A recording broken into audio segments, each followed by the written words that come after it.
Don't overstress something that you cannot control. Narealize ko to nung iniisip ko kagabi yung mga problema ko. Papasok ako this year, grade 12, province pa at malayo sa nakasanayan ko sa Manila. Tight din sa magiging schedule ko dahil may work ako, may habits ako, at may brand akong binibuild. Dagdag pa yung gusto ko na bumalik sa Manila pero may sarili na akong apartment, business, or sustainable income. Natatakot din ako na baka maghiwalay kami ng partner ko since isa talaga sa mahirap na stage sa relationship is LDR talaga. Hindi natin makokontrol yung mga bagay na hindi natin kaya kontrolin. LDR kami ng GF ko, perfect moment din to para tumibay yung relationship namin.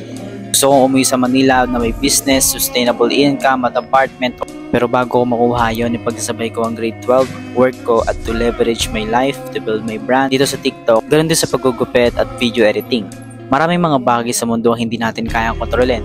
Nangarap ako ng malaki pero kung hindi ako mag-action ngayon, hindi ko makukuha yun. Problem is just there to test you and to make us stronger and wiser. That's all from my day 16. Stay tuned for tomorrow. Peace out.